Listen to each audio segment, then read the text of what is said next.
To be honest, that's fine just with you on the side. It's good. Liking it. You Okay. can, yeah, just pin yourself when you're speaking more. But you can even open just like this. It's fine. These are all things that people do. So Perfect. Well, we really are live now, and we could awesome. get going with it, Blaze. Okay. All right, over to you. Yeah, well, welcome to Origin Hope. This is our no script, no prep, just raw podcast. This is where we drop the polish and pick up the signal, so no rehearsals, no edits, just real time takes on the state and future of information. So if you've got questions, we have open mics. This is your forum. Ask anything. Think out loud with us. If you like insights that are unfiltered, subscribe and stay tuned with us. And we're going to begin with our first introductory podcast with our one and only Blaze Hope, founder and CEO of Origin Hope. His background moves through journalism, business development, AI system design, and human-centered workflows, and now in the intersection of technology, governance, and even public discourse. So his mission with Origin Hope is to permanently change how content is created and shared, removing friction between thought and expression, and building systems that capture brilliance in real time. So we're starting off with something that's simple, but not simple at all. And while we just went over all the expertises, if you will, with Blaze, I'd ask you, Blaze, what does it mean to be an expert? Hey, Miranda, thank you for having me. A huge honor to make it onto our podcast. Well, look, I think they two go hand in hand. What does it mean to be an expert, and what does content actually mean? Obviously, there's the terms that we use it in the context of something we'll view or in terms of a creator. But I think it's really important to step aside and consider that really what content is.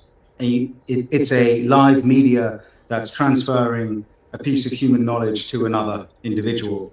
Whether or not the knowledge originates from a machine or not is irrelevant. But whether that is just straight information or a concept, so that's where you get art, and also just insight and judgments. And so, we've seen with the arrival of the internet, you had a massive collapse in the cost of distributing information and increasingly getting it. Now, with the arrival of AI, looking at databases, getting it even better, and starting to make sense of it and coming up with ways to make sense of it in big ways is fulfilling the role of what would have been part of what an expert is before. But, the only one part of a subject matter expert is being able to list all the information. If I'm working on my car and I pay for a premium AI and I'm not a mechanic, and then I learn something because it gives me that information, and that might I can then act on that information, but I can't build a car, from by scratch. It will take a lot more work, about the same amount of work that it would be to actually become someone who can build a car anyway. And so, being an expert isn't just the information; it's the value of the information that only comes from you, which is your judgment, your rapid assimilation of all the information that's out there, the patina of part information and full information, which is why the name of that AI concept and product is patina, and instantly bringing it into a judgment. And that's why we focus on trying to capture those judgments, not just capturing the data.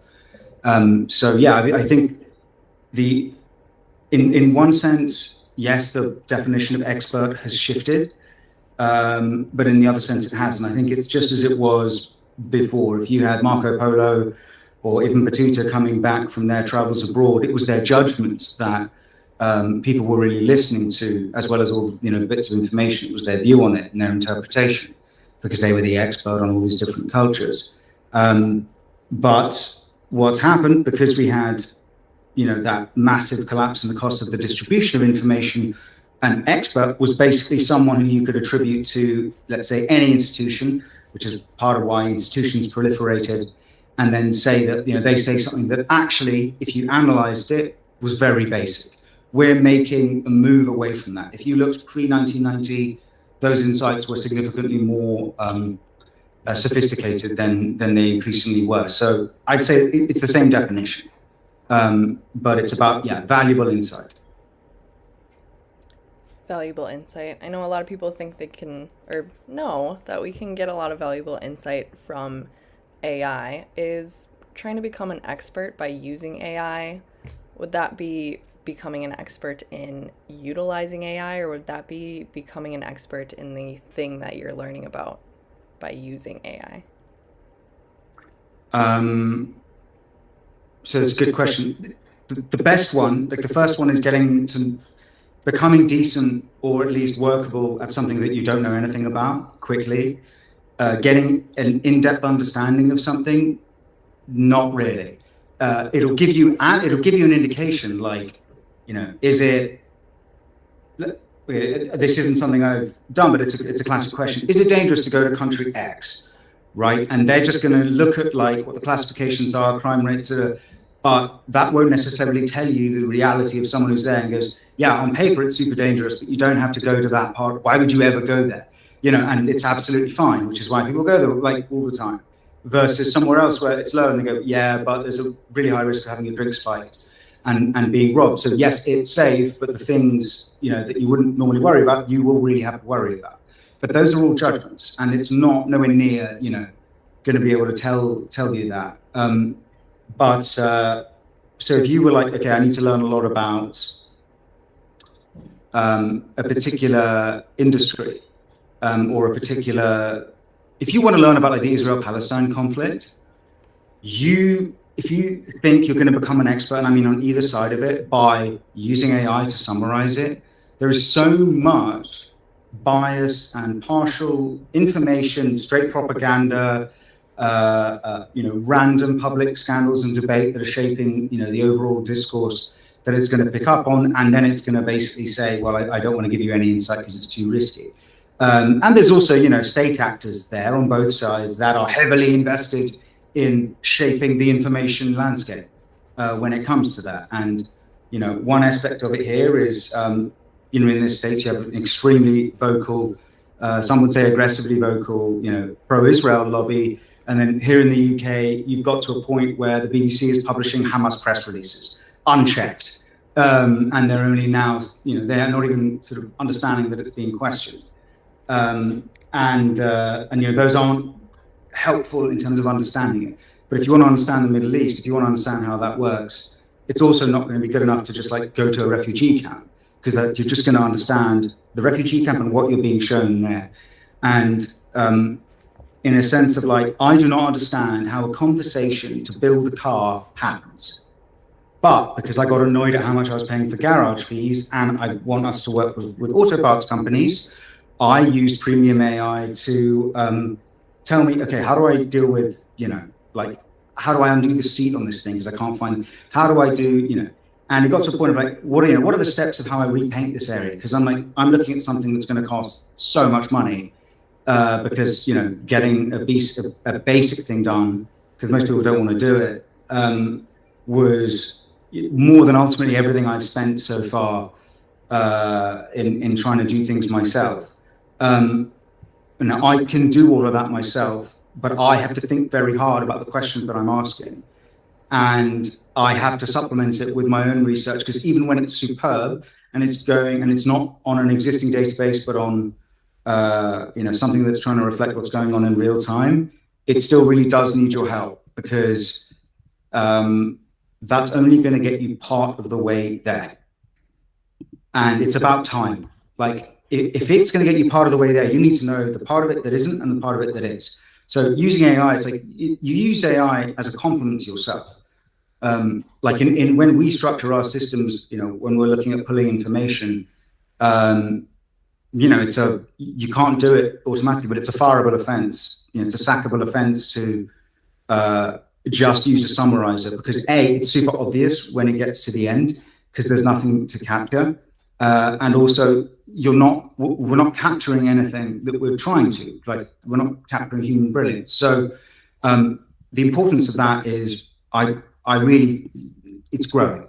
It's grown a lot, and it will keep growing, which is why it's so important that people can educate themselves in the university of the world. And when I say that, you have it with the internet. You can do a lot and increasingly the access to that is very wide. It's like an awareness game. You have to be aware that that's what you need to do. And then it comes down to judgments again. It's like you have to be able to judge what's correct. If there's no issue with people putting out very basic information to protect themselves, like go consult an expert or use this wrench with an expert watching you to undo that seat so they don't get sued, versus actually being able to take an action. There's that. That's one instance, but this proliferates and happens everywhere all the time in micro decisions, and particularly when you start to look at really big data streams affecting, especially industries and industrial bases, supply chains, which I've always seen that as we're still reaching the real internet. The real internet is when we start harnessing judgment and these data streams, and this is all still ongoing. We're just getting to the point of very carefully pulling them through because the risks are high of getting it wrong. So those judgments are going to be more and more valuable. I can't remember if that was the original question, but that's where I ended up, so sorry. Yeah, absolutely. Just even the first example given really encapsulated the answer to the question, I guess. I may be biased in that example of, if you want to know about a certain area, you kind of just have to go there. And so that with expertise building, that's what you have to dive into what you're trying to become an expert in. So I really appreciated that example, and even influxing with some other examples of, what could be considered scandal or like the debate of discourse as well. And you did mention the credibility of BBC is maybe being questioned lately. Is it the credibility, or is it the trust maybe that's being evaporated with the audience and BBC? I mean, it's both. What I'm saying, there's some version of this story going on everywhere. But there's I grew up reading the BBC. I mean, I read it every single day when they first had the app, and I was still a child. I was reading that every day. I mean, I would get to the bottom of the barrel every single day. I read every single story. And two things have started to happen that are, beyond doubt.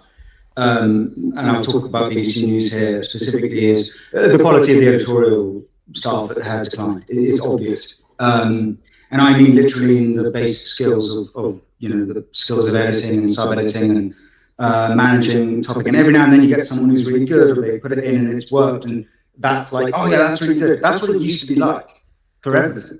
And then you have the issue with impartiality, which has always been an issue for a while, but increasingly you have an, I say, journalistic class in the UK and in other countries, but let's just say particularly among the UK, and it stems from the BBC, which which is something that people say, well, it's not a tax. See that send people to your door of a tax, and they don't really get any say in what it is, other than the charter, which is that it's supposed to be impartial. Now, the BBC World Service, for instance, yes, is great and has been great, and during communism especially was, a bastion of freedom for information, as were others. But increasing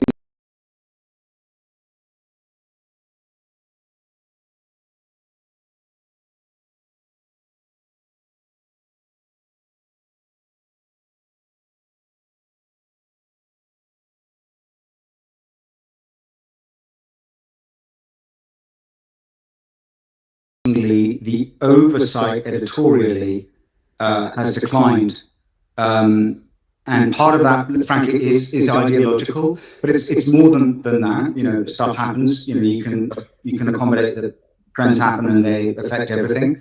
At times, I'm just playing devil's advocate there. I don't agree with that, but let's just say that that's the case. It shows to me that the hierarchies of editorial process, whether that's actual hierarchies or elements of the process, are insufficient for maintaining an impartial system, to the point that they probably think they're being impartial. In fact, they definitely think that. You hear it in what they say. They think they are. And that's one thing in terms of foreign coverage. coming in has been very unclear. And it went from we're going to report information, and then we're going to report information and not the context. And then we've now not reported the context for so long. It's like an aside in paragraph 8 if it gets a mention, but it's everything. It's the whole story. And you end up in situations where, and then I'll move to domestic coverage. I'm just keeping on big topics, but the economics editor at the BBC, and I've said this publicly, but it's shameful, and he's been it for a while. I mean, is unbelievably stupid for an economics editor and doesn't seem to understand anything. And the amount of things that you overlook, like when I forget the Chinese-made AI that came out to a big furor. I mean, his article was a full, like, over-enthusiastic press release, basically, for the company, even though they didn't release infrastructure costs. He offered no insight on anything, and that was like top billing. So at that point, why even have an economics section? It doesn't. There's no purpose to it. It's certainly one that people should pay for, or the one that's going to actually mislead them. You're not educating anyone about anything. And it's also like you don't have to agree with Elon Musk, and I don't on many things, and I do on some. But I don't like the idea that an individual has to do one thing or another. Like, what business? It is the fault of the BBC Plus, which is so massive that it's in all other media because everyone at some point worked for them, or then they go to a PR firm, and that's how their podcast gets to the top. Like, you have a guy who is arguably a war criminal, who is one of the 2 hosts on on the most listened to podcast in the country. Why? Because he had good relations with the BBC, and the BBC promoted it, and people who were ex-BBC promoted it, and so they feed themselves in this manner. And so this is how they're not held to account, because they don't think that they have to be held to account, because once someone sounds reasonable and it's part of their groupthink, they're unable to now understand dynamics that might challenge that. So when I say Elon Musk, the interview that they did with Elon Musk is like, that's the guy you send? The guy's an idiot. And massively misses the point. I'm like, I thought this was important, and then, with the crossbow killer, who's, committed this awful crime, killed his ex-girlfriend, the mum and sister, I believe, and got a whole life tariff. And it was like in the 3rd paragraph about how he had watched Andrew Tate in the past 24 hours. The guy's around so much that every now and then, every year or so, he'll come up and I'll reject every single thing until it's not my thing. But the judge even said in it, well, I understand that you raised this, which is a bit weird. It's not going to factor in because it represents basically nothing of what he consumed online in the period. But it's in the 3rd paragraph of the sentence. It has nothing to do with it. And it's like, it's because you can tell that they're all sitting there thinking that this matters because they've all told each other that it matters. There's no objective reasoning as to what might actually matter. And then what it really comes down to is, like, you've had this increasing divergence from reality. I look at polling data, and as I've decided to now do publicly, is I've correctly called every election for the past decade, local, council, general, and same in the US. And in the end, got the last one down to the number of electoral votes exactly. And I didn't do anything groundbreaking by doing that. I just paid attention. And it's like, I don't know what reporting they're doing in the States, as is this other podcast of ex-BBC people that again is promoted to the top. I couldn't think of a way to learn less about the US than listen to them. And this is not what they were, when I was growing up. And part of this is the reasons that led me to my career before Origin Hope was this drop in the distribution cost of information is massively affecting news coverage to the negative. And what we've seen is the promotion of the mediocre. And now they're at the top. So you have mediocre, lunatic, mediocre. And the good people leave. And the good people with a conscience leave. And there's just not that many there. And so it's an institutional rot. And I'm not getting into the like making TV shows and stuff. But the way that the coverage works, it's deplorable. And if you spend any time around the country, and I'm from London, and so like these are not like I have liberal positions. I'm from a liberal upbringing, and but that doesn't excuse the denial of reality. At least to me, you go to every single country, every single town around the country, and there's money laundering shops, right? Barber shops, tattoo parlors, and then charity shops because the landlords can't lease it. And none of this is reported, even though it's the single biggest issue. It should be in the news every single day and objectively, and it just never is. And it's made up issues. And the separation between the people and what they're getting. So you have the quality of the product going down, the accuracy of the product's going down, right? And the editorial judgment's not there, and it's irredeemable. They can't even see the issue, and it doesn't serve the people who have endured a horrendous decline in living standards, collapse of their town centres, and they're not allowed to speak even slightly about these issues. And there's going to be, any sober analysis will show people that that is why there's going to be a big change coming. And you look at events where journalists get together, and quiz someone who suggested that perhaps they've been insufficient, or that the country's having some problems, or the country has a problem with free speech. And you witness their delusion. And like they genuinely think that they're right and everyone else is wrong. But everyone else is 95%, it's everybody, increasingly. Let's say 87 for the cadre around there. And if you really spend any time, it's very obvious. It's very obvious. And that is, their contracts or whatever charges up for renewal in 27, assuming it's the Labour government. The BBC selectively doesn't cover stories on the muzzling of journalists like Alison Pearson, and I can't evidence it, but why could they possibly not cover that? And I've seen this a few times, so I'm not an idiot, so they're definitely taking their orders from the government in that. So whether or not, if their charter gets renewed, and that's probably why, it's because they know their charter's in trouble.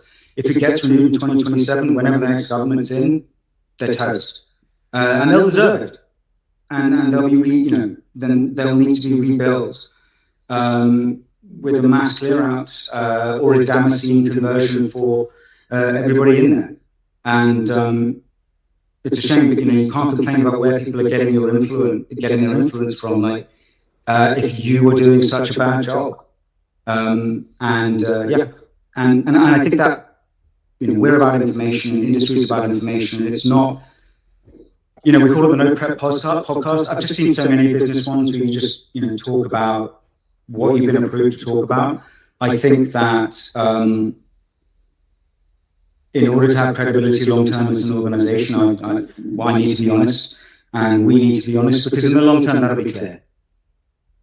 So, that's my view. That's my view on it. And which is why I'm calling them out on it. But you could write a degree every 24 hours on the amount of issues with their coverage. So, yeah, the amount of questions I get about, how is it being over there after returning from London back into the States with what has happened in the last, I'm going to say maybe 90 days that we've had, 80 to 90 days that we've had. And I think the people that I met in London have like a huge misconception about the severity of what's happening and how our country is changing and how the world is changing. And I think it's, partially because of what is chosen to be broadcasted. I know I miss an insane amount of context because it's what I'm receiving too is through our media sources. But when I understand that a lot of what Londoners or Englanders are obtaining is from the BBC, and that's not necessarily accurate or not painting the full picture, which is hard to do, and it's understandable. But when you have incapable people to try to provide the correct message, it's even more frustrating. And speaking of media not maybe doing its proper job, we did get a question from one of our LinkedIn followers about history repeating itself within propaganda and convincing the public of things that are maybe better than making things seem better than they are. And his question was, why can't we ever see the wood for the trees with history repeating itself? What do you have to answer to that? Well, I mean, just as you say that, I mean, I saw a tweet pop up where it's like, when people get it through their heads, your problems are not caused by immigrants. If you think that and they're successful, brainwash you. Our problems are caused by, and it's like, this is the problem. This is why we never learn from history. It's because if someone goes on Question Time and they get asked, well, didn't immigrants build this country? And it's like, yeah, but we have a system, and like this is one of the big things going on. You can't have like millions of people coming over several years who you then fund and house and give medical treatment and allow their family to join with no end date for all of them, and then blame it on underfunding of that system. It's absurd. Like no other country does this. Or like, you can't even have a discussion,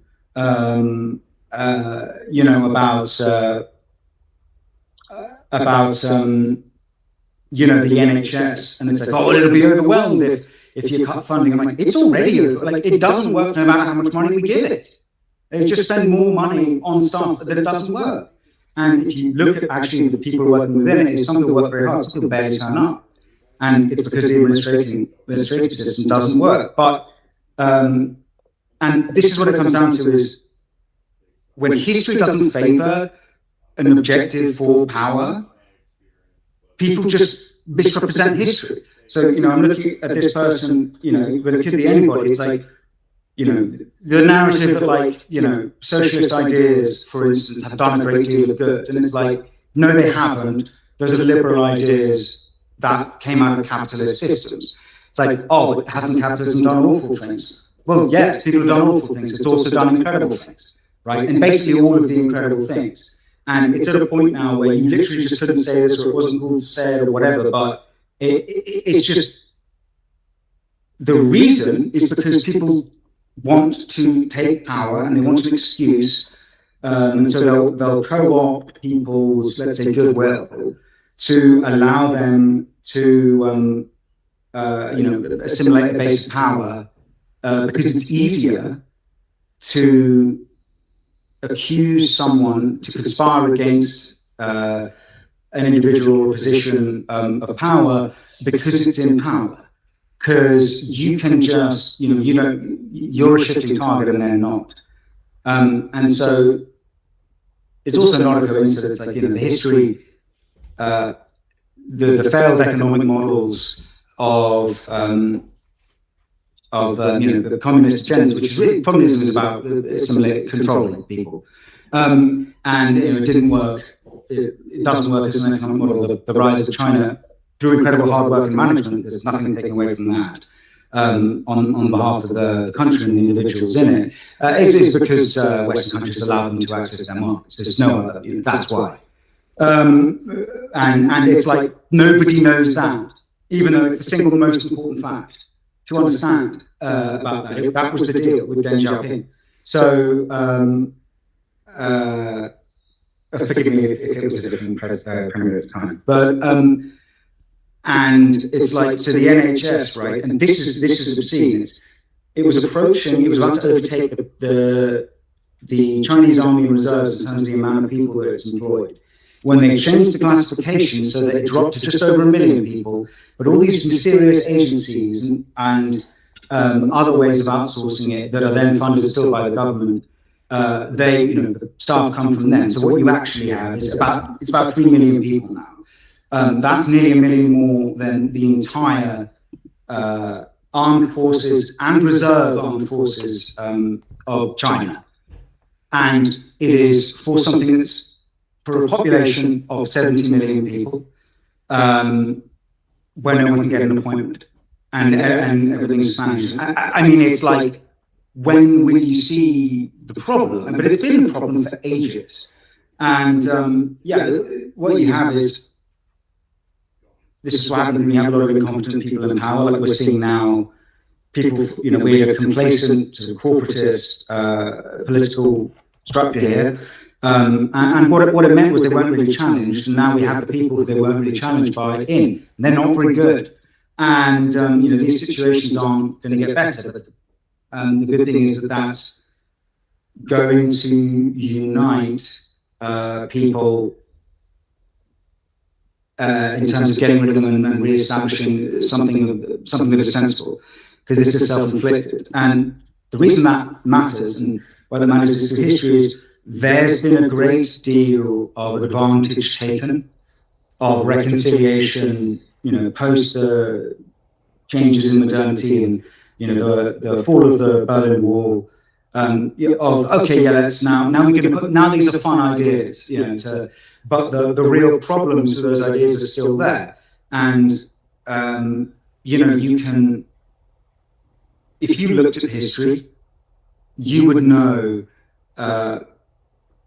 how, even if you assimilated total control of a country, it would inevitably collapse, because a country that had willful people within it, because of the amount of creativity they can employ and solutions they can come up with, and down to the willingness to fight beyond a certain point, versus even people who are equally willing because they're brainwashed. There's a risk because they're going to be exposed to other people, and you're always fighting that. And so one objective of we're going to deny this to advance our cause, it builds on itself. So now, the stupider we look if we admit that we're wrong, even though it doesn't make you look stupid, we attack more aggressively. And so what happens is you have accepted points of view, and if you say, well, I'm willing to accept a somewhat alternate view of history, the then objective is, well, we've got to change how you view history. Well, not really. You can allow people to have their own understanding of it. And it's been this consistent push of, well, if they're not going to learn from history, we're going to constrain what they learn of it. We're going to hammer certain points and say that that's going to have a good outcome. Because we've decided, and this is actually the case, is that if we do that, we can control the outcome, even though all of the evidence in history says the opposite. The only evidence that doesn't is the propaganda. And so you have to totally buy into the propaganda. So the only way this is going to end is openness. And so that I'm very hopeful for the future, because if you want an AI system, and that's the new industrial revolution, you better be open, because your AI is going to screw you over. If you're not being honest with it, because the outcomes are not going to be what you think, you're going to be overtaken very quickly. I think we might have a hard stop. Do we? Have I pushed close? Yeah. What's your hard stop? I've got about 10 minutes for you. We can keep. I think with that, because we were going from the BBC before, obviously going in on the political side, I'll just sum it up as like, we're still fighting the ideological battles of the boomers. Right? We are. And young people are paying the price of it, and that's why they're sort of they've educated themselves, and they're increasingly going to, because of the internet. And they're going to be pushing this back the other way. I'm not sure what the future holds, but there's going to have to be a consensus on what is acceptable with history, and there's going to have to be a consensus. And that's why truth is the best one, which means accepting problems as well as, successes. Absolutely. Great takes. Would be able to keep chatting about it for forever. Whether or not it's all just ideas or if it's concrete is another question. But yeah, very much appreciate those takes, and just understanding where we're going by understanding where we came from and things like that. And never ignoring that fact seems to be something to be pushed. So yeah, I really appreciate your time today with our first No Prep Origin Hope podcast. I'm excited to keep seeing this going, and thanks to everyone that's been supporting. Really appreciate it. And yeah, thanks so much, Blaze. Really appreciate your time. Thank you for doing all the work to put this together, Miranda. And was this your first stream, first podcast? First stream, first podcast. We'll see if I pick up on any of your journalism expertise. I think you did a pretty good job, so well done. And yeah, we'll see you next time. All right. See see you.